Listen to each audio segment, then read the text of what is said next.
আসসালামু আলাইকুম গাইস, সবাই কেমন আছেন? আশা করছি সবাই ভালো আছেন। আলহামদুলিল্লাহ আমরাও ভালো আছি। এই যে আমার গাছে কি সুন্দর ফুল ফুটে গেছে। তো এটা আমি 3 কলিওয়ালা গাছ নিয়েছিলাম। যখন নিয়েছিলাম তখন 3টা কলি ছিল। তো 2টা এরকম ফুটে গেছিলো আর একটা কলি আছে যেটা ফুটে গেছিলো, এটা কেটে রেখে দিছি। আর হচ্ছে যে এই যে একটা কি সুন্দর ফুটে আছে। আর এই যে যেটা কেটে রাখছিলাম এটা হচ্ছে সেইটা, ঘরে এনে রাখছি। আমার তো ফুল গাছ খুবই পছন্দ। আমার যদি অনেক স্পেস থাকতো আমি অনেক গাছ লাগাইতাম। তো যতটুকু স্পেস আছে তার মধ্যে এতটুকু গাছ লাগাইছি, আরও লাগাবো ইনশাল্লাহ। আর আমার হাজব্যান্ড আমার জন্য চকলেট আনছিল অফিস থেকে আসার সময়।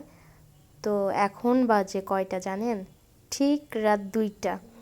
আর এখন আমার চকলেট খাওয়ার ক্রেভিং উঠছে, যেমন তেমন না, বুঝতে পারছেন? এত ইচ্ছা হয়েছে চকলেট খাওয়ার। কে কে আছেন চকলেট লাভার আমাকে অবশ্যই কমেন্ট করে জানাবেন। তো আমি চুপ করে বারান্দায় চলে আসছি, কারণ এখন যদি রুমের মধ্যে একটু শব্দ হয়, আমার হাজব্যান্ডের ঘুম অনেক পাতলা, তো একটু শব্দ হইলেই জেগে ওঠে। তো আমি বারান্দায় চলে আসছি, যেহেতু একটু ভয়ও লাগছিল এই জন্য বারান্দার পর্দাটা খুলে রাখছি। আমি এত চকলেট কখনোই খাই না, আমার খাওয়াটা থাকে সীমিতর মধ্যে। কিন্তু সেদিন রাতের বেলা আমার এত খেতে ইচ্ছা করছিল, ধরেন ক্ষুধা লাগছিল, তো কি খাবো না পেরে তখন চকলেটটা বের করে নিয়েছি।